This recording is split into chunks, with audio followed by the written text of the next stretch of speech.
अध्यक्षा महोदय, आज मैं सदन को एक कहानी सुनाना चाहता हूं। कहानी का शीर्षक है चौथी पास राजा।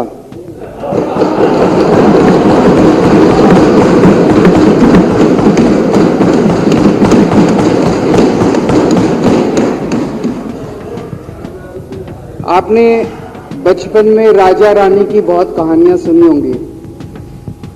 मेरी कहानी में रानी नहीं है,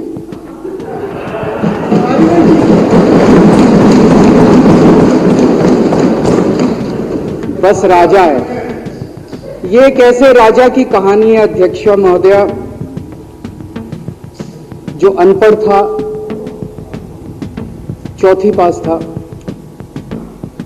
बेहद अहंकारी था, बहुत अहंकार था, बहुत ज्यादा, और पैसे की इतनी हवस थी, इतना भ्रष्टाचारी था, इतना भ्रष्टाचारी राजा था। ये एक महान देश की कहानी है। एक बहुत महान देश था, कई हजार साल पुराना देश। उस देश में एक गांव में एक बहुत गरीब परिवार में एक बच्चे का जन्म हुआ। जब बच्चे का जन्म हुआ तो ज्योतिषी ने कहा, गांव में ज्योतिषी होते हैं, आते हैं, वो पत्री बनाते हैं। ज्योतिषी ने कहा, माई तेरा लड़का बड़ा होके बहुत बड़ा सम्राट बनेगा। माई को यकीन नहीं हुआ, मेरा इतनी गरीब हूं मैं, कहां से मेरा बेटा सम्राट बनेगा। तो उसने कहा, नहीं, तेरे बेटे के ग्रह बताते हैं तेरा बेटा बहुत बड़ा सम्राट बनेगा। बेटा धीरे धीरे बड़ा होने लगा। स्कूल, गांव का ही स्कूल था, स्कूल जाता था, उसका पढ़ने वढ़ने में मन नहीं लगता था। तो चौथी के बाद उसने किसी तरह से चौथी करी, चौथी के बाद उसने स्कूल छोड़ दिया। गांव के पास एक रेलवे स्टेशन था।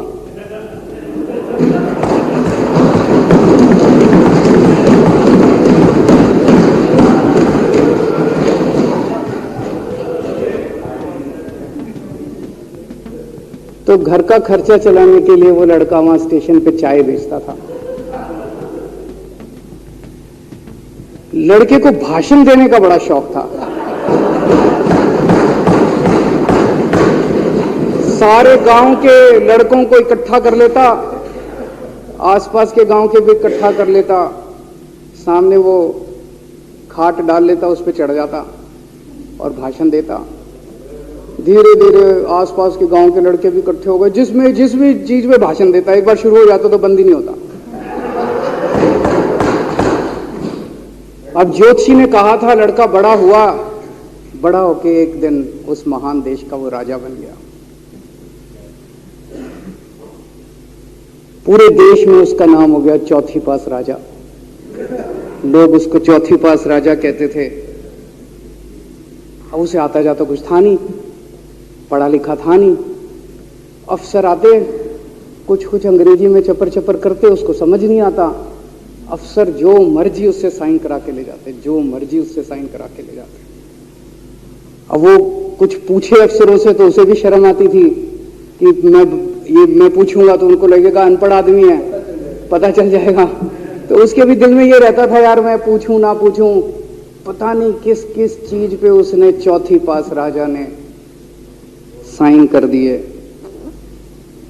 उसी देश के अंदर एक छोटा सा राज्य था। उस राज्य का एक मुख्यमंत्री था।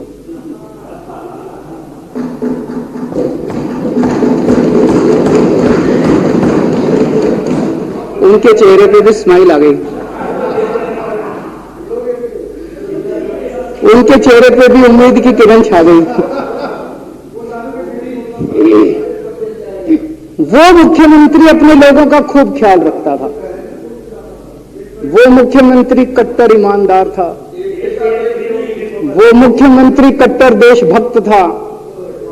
वो मुख्यमंत्री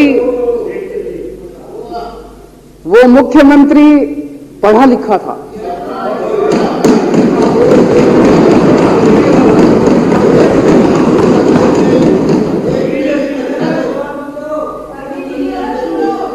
उस मुख्यमंत्री ने अपने लोगों को महंगाई से छुटकारा दिलाने के लिए बिजली मुफ्त कर दी। भाई साहब, उसके बाद तो चौथी पास राजा पागल हो गया। उसने बुला के जो हड़काया उस मुख्यमंत्री को कि तेरी हिम्मत कैसे हुई। उसे लगा राजा ने तो सारी बिजली कंपनियों पे कब्जा कर रखा था।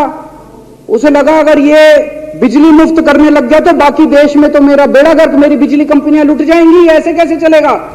उसने उसको कहा खबरदार, तूने बिजली मुफ्त की। मुख्यमंत्री नहीं माना। धीरे धीरे उस मुख्यमंत्री ने अपने गरीबों के स्कूल ठीक करने चालू कर दिए। तो राजा ने उसको बुला के और हड़काया। राजा बोला ये क्या कर रहा है तू, स्कूलों के अपने बच्चों को पढ़ाता है, तू स्कूल खोल रहा है, ये बंद कर, ये सब ये नहीं चलेगा इस देश का। वो नहीं माना मुख्यमंत्री। फिर उसने मुख्यमंत्री ने सबके इलाज मुफ्त कर दिया, सबके लिए शानदार मोहल्ला क्लिनिक खोल दिए, इलाज मुफ्त कर दिया। राजा तो बिल्कुल ही पागल हो गया। धीरे धीरे जनता को पता चला कि राजा कैसा है। एक दिन लोगों ने उस राजा को उखाड़ के फेंक दिया।